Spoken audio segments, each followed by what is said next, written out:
The residents of Asheville and the many impacted communities in western North Carolina have demonstrated incredible strength, courage, and love in supporting one another as we continue to recover and rebuild from the storm.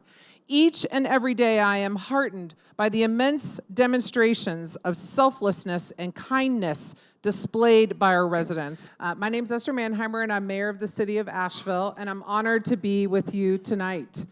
We are gathered here because climate change is making extreme weather events stronger and more frequent, placing the lives of ourselves and our loved ones in harm's way.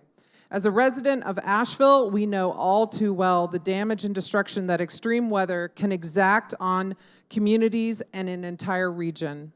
Last fall, we witnessed how Hurricane Helene, which was downgraded to a tropical storm when it reached western North Carolina, unleashed torrential record-setting rain that caused flooding and landslides that devastated homes, businesses, roadways, bridges, water and sewer systems, electric transmission lines, and phone and cell coverage.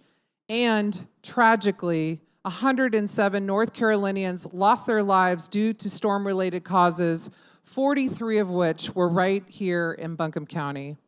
Soon after the storm, scientists estimated that climate change contributed to making Helene a stronger storm by increasing its winds, its size, as well as the amount of rainfall that it unleashed.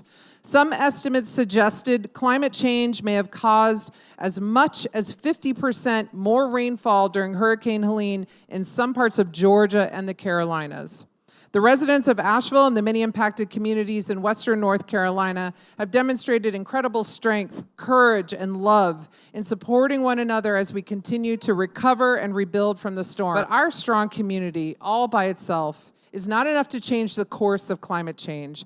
Climate change is an urgent global issue that requires the power of local, state, and federal officials and agencies taking action to reduce the pollution that is driving climate change and fueling more devastating extreme weather events.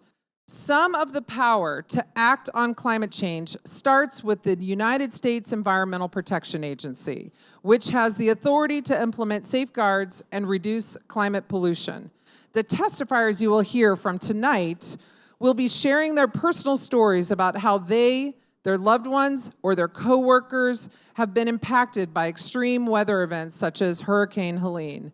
And they are here to call on the United States Environmental Protection Agency to reverse course on their recent announcement that the EPA intends to roll back several federal protections that are needed to reduce the threat of climate change.